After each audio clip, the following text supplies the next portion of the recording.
I'm Les. And I'm Ree. This is Not That Kind of Book Club, a bookish podcast where we read it so you don't have to.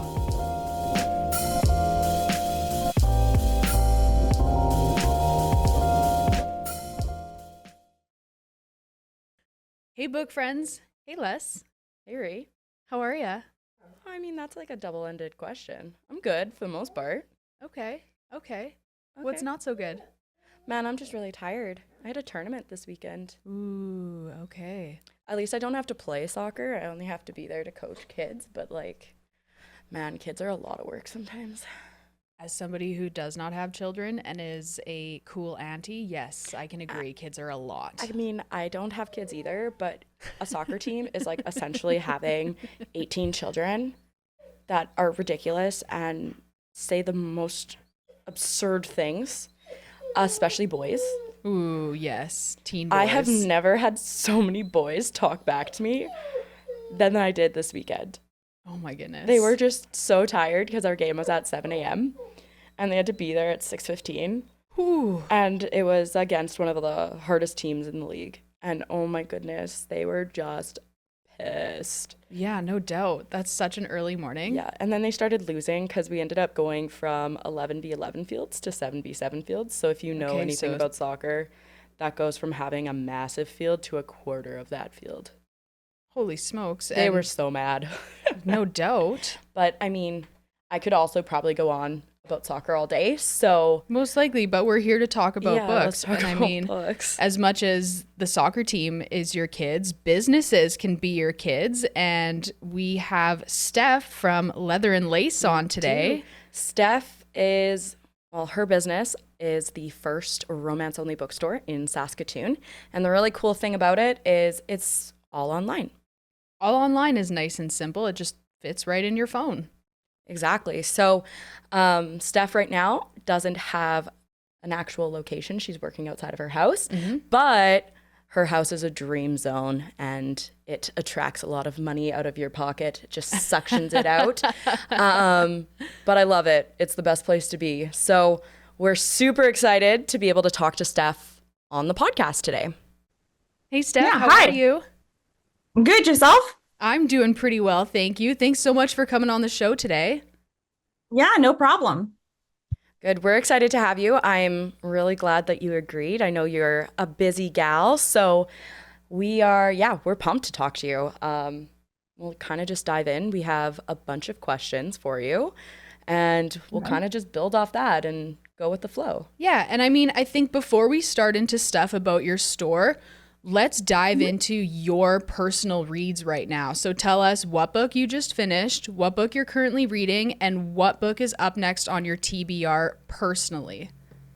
Well, I just finished the Unhinged series, or like the Dance with the Devil series by Stef. The audiobook just came out this week. I powered through it, so I had to finish the series that, with the books that have been available. Honestly, I haven't started a new book yet, and I don't know which one because there's so many books that came out that I'm interested in reading. That's understandable. I feel like there were a lot of release dates in the last couple weeks for really solid books for the summer. Yeah, well, every Tuesday there's like releases for books, and there's usually about 10 or so that I'm always kind of wanting to read. So I guess I'll pick out of a hat and see which one comes up. Nice. I think that's a really good way to do it when you just can't decide between which ones you're going to read. Just draw names out of a hat. Nice and simple. I feel like I've seen so many times too where they'll wrap their entire shelves and wrap them in brown paper, put a number on them, and then put the little papers in a jar and pull it out. And then whatever the book is that they unwrap, they have to read. It's one way to do it. I mean, it makes it easy to choose. Yeah, that does. Well, with like a massive TBR though, like your whole shelf would be wrapped. So, I mean, it's just so much, I don't know, money and time to just get that, just to unwrap it. So, I don't know. No, for sure. So, shall we dive into it? Let's dive in. So, tell us a bit more about yourself and what kind of led you to opening a bookstore. Well, first and foremost, I'm a wife, mom of two. I got a fur baby as well, and then I'm a full-time healthcare worker. So that's me outside of the book world. And then in terms of inspiring, I don't know, it was kind of a joke at first. I was reading a lot, and then my husband Matt just kind of was like, "Well, if you're reading so much, you should maybe do something with it business-wise and actually make some money out of it." And I turned that joke into reality, I guess. Little does he know, we actually spend more money now, but whatever. Oh my goodness, that's hilarious. To build off that, what made you decide you wanted to do an online versus an in-person bookstore? Well, with the way that things have been going, like economy wise, it just seemed smarter to do everything online. And a lot of people now just kind of, especially since COVID, has done a lot of online shopping as opposed to going in.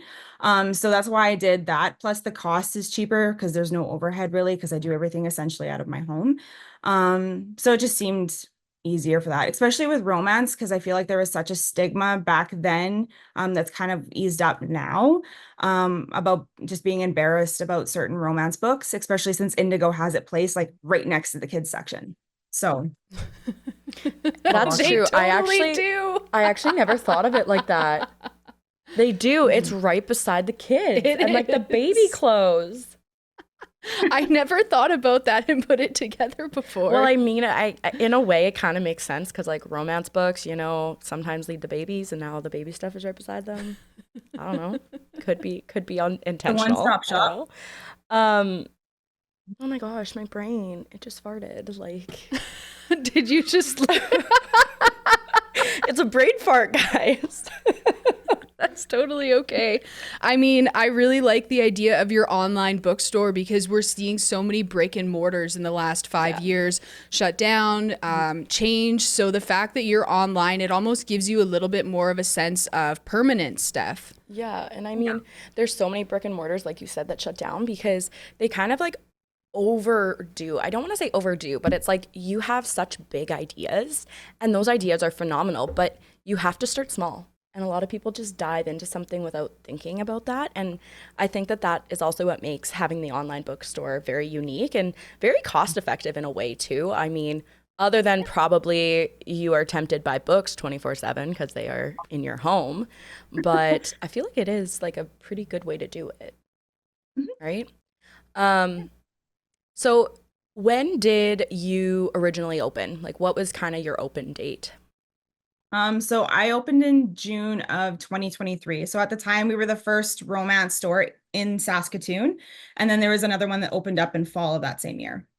Amazing. So, I mean, you are the first romance only bookstore. Yes, I am. Yep. Amazing. So, in terms of romance, like, do you kind of carry an array of romance, or is there a certain area that you kind of lean towards or gravitate towards? Honestly, it's all customer based for the most part. Like I try and carry as much of a variety as I can, but because it's out of my house, I've got limited space. So a lot of people now are reading a lot of like fantasy romance as well as like sports. So I tend to bring in more of those. And now like cowboy romance and all that stuff is coming in more. So, but I do carry an array of everything. And then I special order everything else that I don't carry. I was gonna say, I feel like we talked about this on our first podcast where there's a lot of sports romance and a lot of cowboy romance. I haven't dived into cowboy romance yet, but that sounds kind of fun.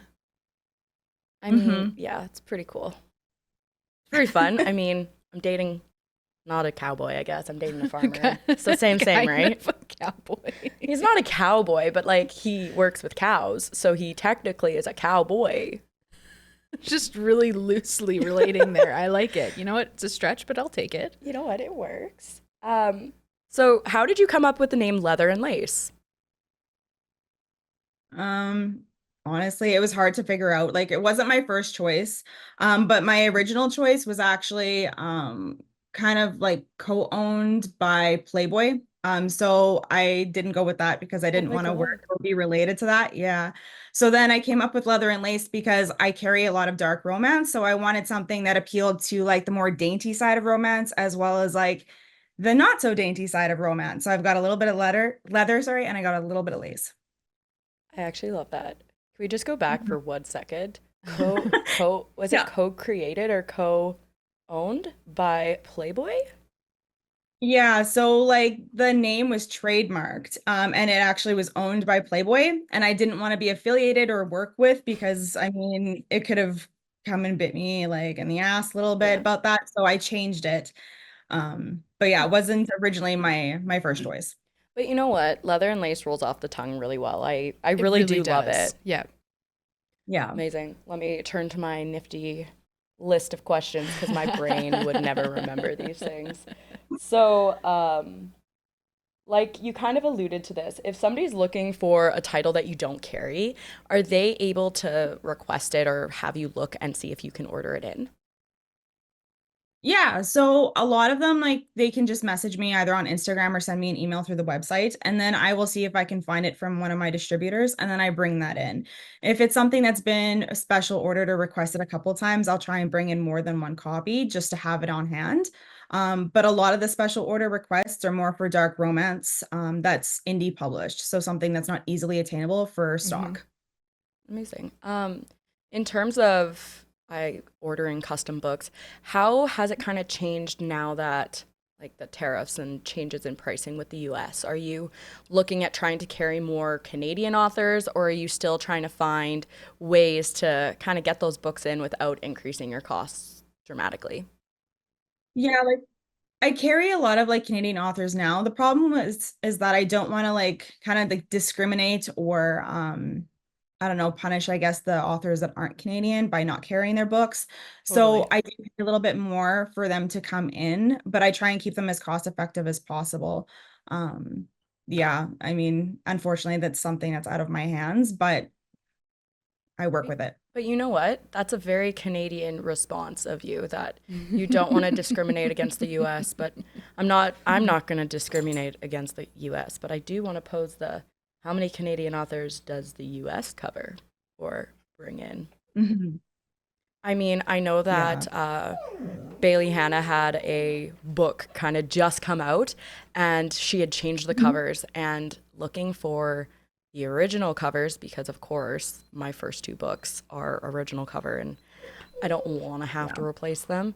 But I actually had to order it from the UK, which is wild that Ooh. the UK covers or has Canadian literature and Canadian books, but a lot of the US Mhm. just doesn't. Not as much. Yeah. I mean, it's the Well, and same that with works when music. they well, and it's like happens when they republish. So when it like an author gets like bought out by a publisher, like a lot of times it's in their contract that they have to change it. So that's why like indie covers are very hard to find, especially when they get bought out. So that's why we see a lot of like different copies for the same book. Amazing. That actually makes a lot of sense that I didn't know that. So I just learned something new today. well, and I feel like even if you think about it, like if you are bought out and you have to re-release a book, it makes Yeah. sense that you would have to go back and kind of republish them all so that they are Mm-hmm. cohesive against or Yes. across the board. But Mhm. I mean, as somebody who buys books and a reader, it can come across as sucking because I don't want the new covers. I want to keep my covers. I want the old ones. But then also it ends up kind of being crappy because you'll have the old covers and then what if you got them signed? Then what? I'm going to have three copies of the same book. Let me Yes. just pause here and remind all of our listeners that Alessia has OCD. So that plays a little bit into her need and desire to have matching sets. Okay, but you Mhm. can't lie and tell me that it wouldn't bother you if you had two Yeah. of one kind and one of another. Yeah. It I'm does, with but Alessia. probably not as much as you. Yeah. How about you, Steph? Yeah, like I have, oh no, I'm the same. They have to be like the same. Like if there's like a different height of a spine or anything like that, it bothers me. So then what I'll do is I'll buy the whole series in the new covers as well. So I end up having like three or more of the same title. See? Two against one. You are wrong, Yeah. Ree. I am wrong. Even producer LB is on your side. See? And like, I was so angry. There was one series. Steph, you might know which series it was. But I got the first book and I got the second. And like, they were the same covers. Don't get me wrong. Mm-hmm. But one was literally taller than the other. And I don't understand how this happened. I think it was Love Unwritten. Correct me if I'm wrong. Oh. But like, no, it wasn't that one. It was, I don't know. I'll have to show you guys a picture of it. But I ended up getting rid of them because I couldn't stand looking at them because they had a height difference. Ooh. Oh, I was gonna say that series by Liz Tomforty, like the Windy City, that one has a slightly higher like book. I think it's Right Move that's slightly higher. Yeah. Also, do you guys want to hear a funny story? Yes. So I have Alive and Wells by Bailey Hanna. And I went to the bookstore because in my brain, the one that I had was always Seeing Red. I never had Alive and Wells. And I went to the thrift store one day and they had Alive and Wells. And I was like, oh my God, score. I've been looking for this. So I bought it. And I would keep looking on my bookshelf. I'm like, where's Seeing Red? I can't find it. Like, this is ridiculous. And somebody actually donated a box of books the one day. And I open it and there's a copy of Alive and Wells. And I was like, oh my gosh, this is the one I'm missing. And this one was actually signed by the author. And so I just like kept putting them on my bookshelf. And at one point I looked and I was like, okay, how do I have 4 copies of Alive and Wells and I don't have Seeing Red at this point? So yeah, I bedazzled one of them and then one is signed. And then the one is the book that I bought brand new. So it's like perfect. And I was like, guess I'm going to keep 3 copies of this book. So Yeah. fun fact. Speaking of copies, Steph, in your whole, like for your business, how many books do you keep in stock? Ooh. Oh, God, I don't even know. Like, I don't know, about 100, 200 maybe. Oh, that's not bad. No, like those are like titles. I don't know. I haven't even counted how many books I have. I tend to like overbuy because I try and get as many books in as possible. But the problem is I have no room for them. So yeah, so a lot of them are still sitting in boxes. I'm prepping for a show at the end of the month, so I'm not unpacking them. So I don't know. I'd have to do a count. Now, I guess the real question is, so your store, what about your personal library? How many books do you have in there? Probably close to 1,000. Hey, Like did you? we built our house in like 2021, and my husband's had to extend our library like 3 or 4 times since then. Oh my God. Did you know? I believe it's over 1,000. If you have over 1,000 books, you're actually considered to be a library. So, like, technically, my home is a library, but that also means that yours is a library too, Steph. Yep. So like you come up my stairs and I have my personal library and then I have like my store in like the other room. Amazing. So You know yeah. what? I should just start making little library cards and be like, here, friends, you want to borrow a book? You better use your library card. I just have a note on my phone and I write who has what book and if I've gotten it back or not. See, and then I also don't do that because then the ADHD kicks in and I forget. And my friend would be like, hey, I have all your books. And I'm like, what books? Like, which ones do you even have? And I forgot that I owned them. Let's be real, I probably have a second copy, so. Most likely 2, 3 copies. So I guess because we're talking about like books and shelves and your personal library, how do you keep yourself from buying every book that kind of comes in? Like, how do you unpack boxes and not be like, oh my gosh, I need this, or I gotta buy this one? The problem is I have no self-control. So I end up buying them, unfortunately. Like I put myself on I would call myself like a bookstore owner book ban of sorts. So I only buy the copies that have like limited edition, like sprayed edges or something that I really want a first edition for. And then the rest I'll leave for now until it's something that I'm currently reading or wanting to read, and then I'll buy it. But I think every week I'll buy maybe like 3, 4 books a week. I think at most I spent like or bought like Girl, we've got no 25, shelf 30 bucks. control. Good No, pun. it's bad. Well, because they're making like all of these big books, I have to buy them. So it's no choice. It's necessary. I mean, what did you say in our first one about buying books and owning books and reading books? They're all 3 separate hobbies. Exactly. So, no problems here. Okay, what is the spiciest book you've ever stocked in your library, Oh, in your God. store? Honestly, I have no idea. Like, I haven't read Pucking Around by Emily Rath yet. I heard that one's really spicy. But a lot of the dark romance stuff that I have read and it's pretty good. Like the Lord series by Chantal Tessier. Yes. That I would say is probably one of the spiciest ones that I've carried. But it's also dark romance. But for the most part, everything I carry is spice in some way. Honestly, I can kind of support the Lord series. I did read that entire series, and as I've told you before, Steph, but there was only one book in that series that I could not read, and I Mhm. got it as an arc, and it was so hard for me to read it that I ended up DNFing it at 70%, which hurts me because 70% is a long, long way into a book that you've already committed to, but I literally just couldn't do it. DNF also stands for did not finish. For our Mhm. newbies For anybody who's new, or maybe LB, who producer LB, who might not have known that. oh, It's it's a a gamer gamer term? term? Oh. Did not finish is a gamer term. I don't understand. Nope. Did not finish the game? Oh, Oh. okay. Did not finish the game. Oh. Gotcha. How do you Okay. DNF racing?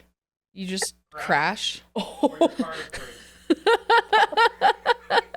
pretty easily, I guess. You DNF a race. Okay, I get it now. So Steph, have you ever read what is it? The Sick Boys, Evil Boys trilogy? It's not a trilogy anymore. Yeah, I've read the first two. And I mean, unpopular opinion, I did not like it. I Okay, mean, the first unpopular, one was yeah. fine, but I felt like it was the same book every single time with different characters. Like the plot was the same. So I just got bored. Again, I can second that because the first book had like three guys and a girl. Mhm. And then the second book had the same three guys and a girl kind of in the background, and then new three guys and a girl. And then the last one, Yeah. we added another three guys and a girl. There are 9 men in here that I can't remember who the heck is who. And then there's three females. And I'm sitting here and I'm like, I don't understand what's going on. But Steph, you are entirely right. It's the exact same plot line.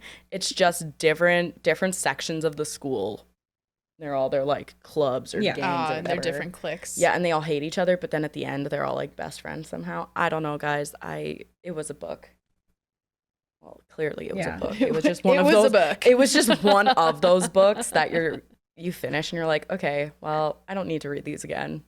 I probably don't even need to have them on my bookshelf. Mm-mm. No offense to Clarissa Wilde, you're still a great author. Okay, let's go back to what is your personal ick in a romance trope or your least favorite romance trope? To be honest, I don't know. Like, I'm not a huge fan of like third act breakups. I find that they're really predictable. But I don't know if there's like one specific one that I'm not a fan of. Like, usually I can kind of get by it. There's very few that I can't do, and then I won't read it. Mm-hmm. That's fair. I'm what's yours, Ree? Ooh, that's tough. I don't know if it's anything in particular per se, but just if the writing's really bad and it feels rushed. Okay, to build off what you just said, do you ever feel like you read an author and you are like, "Oh my God, this author is so amazing." And then you read another author and you're like, "No, this author is so amazing." And then it just kind of keeps going and then you go back to that first author and you read it and you're like, "Wow, your grammar sucks." Yes. Like I can't read certain books anymore and I probably will never read that author again. How about you, Steph? Do you feel that too? Yeah, especially ones that write in third person. I hate when books are written in third person. So those are usually ones that get like left for me to read and whenever I'm bored. I was gonna say I actually fully agree with that. Yeah. Okay, Alessia, what is your biggest ick? Honestly, I don't know if it's an ick per se, but it's one of those things that kind of will determine if I'm gonna read a book or not. And this is only because like I'm personally triggered by certain things, and usually in the like trigger section, I can usually determine if it's gonna be in there or not. But I'm not a huge person when it comes to dealing with suicide in books. Because it's super triggering, and I know in a lot of dark romance, there's a lot of dark themes. But typically, like, I can read anything, but also, okay, don't ever include a spider. Okay? I read a book where the spider was crawling all over this person, and I literally could not read it. So no spiders, please. Does that count as an ick in a romance trope? Yep. Cool. Okay. I don't know what I was going to say, but Steph, if Leather and Lace had a theme song, what would it be? Ooh. Honestly, I don't know, but to be honest, like one of like the ones that I think of the most is Pony by Genuine. Ooh, that or when I think of Leather and Lace, you know how they have the Beyonce Crazy in Love, but it's like the slowed down kind of version? That. I mean, Like from 50 Shades of Grey, like the movies. Yes. I Yeah. mean, do you guys want to hear what comes to mind for me? And maybe this is just like, I don't know, but the first thing that came to mind is S&M by Rihanna. It fits in really well. Sorry, like that's just what kind of came immediately. Or like you could go for like, I don't know, I'm clearly thinking of the dirty side of books, apparently. Okay, I have 2 questions left for you, Steph, and then I will let you get back to your very, very important healthcare job. And that just seemed like I was being very snarky and what's the word? I wasn't meaning to sound bad, but I know that like you have a busy day, so we don't want to No worries. take too much of your time. But which book boyfriend would be the worst roommate? Ooh. I wouldn't call him necessarily a book boyfriend, but one of the guys that I've read the most about would have been like Diesel from Den of Vipers because I feel like things would get really messy. Or Malachi from Little Strangers because like you had mentioned with the spider, he has an inability to keep it in the tank. So I mean, it could be crying Yes. or crawling around. So, to be honest, that was going to be mine because, again, I just mentioned the spider. So, I agree with that. He can never be my roommate. Thank God he's fictional. If anybody was like, hey, let's buy a spider, I'd be like, hey, you're kicked out. Goodbye. Yep. You're breaching the contract. Yeah. I mean, what was it? It was in Friends when Phoebe wanted to get Joey to stop playing the drums. Didn't she buy I don't want to say a tank, but like a little glass thing and have a spider in it and like put the drumsticks in it, and he's terrified of spiders. So he was like, "Okay, yeah, I'm done drumming." Yeah. Yeah. So like that's where I'm at. That's what I think Full of in my stop. brain. No spiders. Okay.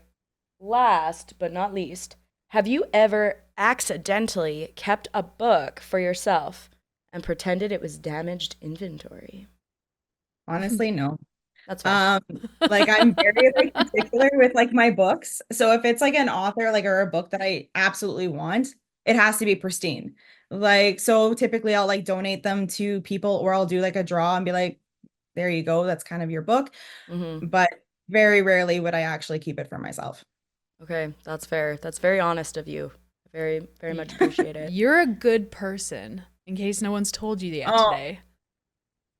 thanks. I mean, Yeah, yes. no, it's my OCD that's kind of bothers me with those books. That's fair. I mean, I get it. At the same time, I feel like I would probably be like, oh, this is damaged. I can't sell this. Maybe I can reduce the price and I'll just buy it. Yeah, it's mine now. That sounds bad to reduce the price. I'm not stealing. It's just like I'd have to reduce the price anyways. It's a sale for myself. Yeah. I guess that's kind of the end of what I have written down and I wanted to ask. But Steph, do you have anything you want to add or questions for us or questions for us? I wanted to say necessarily. That makes no sense. No. Okay. Have some more coffee, please. I'm talking too much. How do I drink coffee when I keep talking? Do you have any questions for us or anything you want to add? I'm going to make a post about kind of your store and everything as well. And hopefully we have some more people check you out because this is an amazing store. Sure. It's an amazing concept. And I'm proud to be able to support you as well. Yeah, no, it's great. I mean, I love the people who purchase books from me or even just like talk to me about books. I mean, it's awesome. It's a great conversation. Yeah, and thanks for letting me be on the show and talk about my business. Amazing. Well, it's been lovely, Steph. We hate to have to say goodbye, but That's we all appreciate good. everything you do. You're welcome. Have a great day, guys. Yeah, you too. Awesome. That was fun. That was fantastic. So again, that was Stef from Leather and Lace Books. I believe you can find her on Instagram. You can find her on a website. Yeah. We'll hook all those up on our Instagram page for you guys to be able to go and check her stuff out. And I think it's important to acknowledge local businesses. This is a completely local business.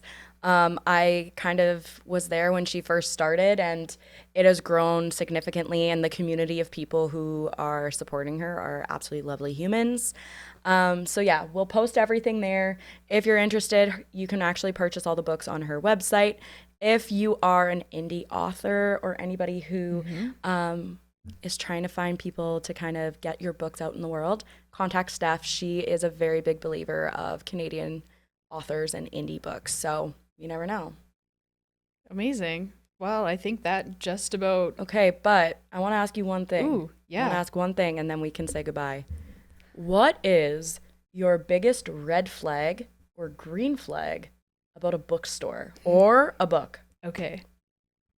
Let's go with bookstore. Okay, let's start there. My biggest green flag for a bookstore is if you walk in and there is a...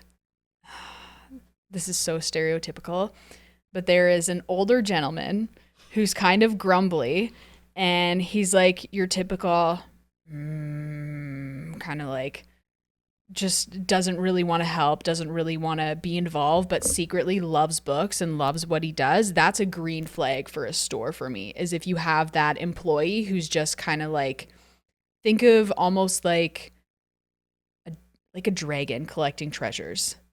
Okay. Do you have like a grandpa kink here or what? No. Oh my God.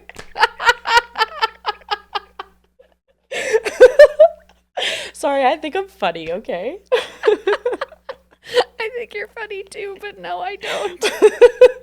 Maybe a Santa Claus one, or like dragons? I don't know. Dragons are pretty Maybe dragons. Cool. I mean, I'm not gonna continue with the thought because I have something that's probably very inappropriate that I could say, but I'm gonna have to tell you after. Just remind me. Okay. Okay, my biggest green flag, to be honest, I actually absolutely love when you walk in the door and there's plants. Ooh, yes. It like brightens a room. And like, I don't know, like it gives me that, like, it grows here. This is like a happy place. And like, it just like, there's something about them that like changes the vibe of the store. Well, it's quite literally changing the air in the store. So yes. Yeah. Okay. And then I'll add my red flag and then you got to add yours.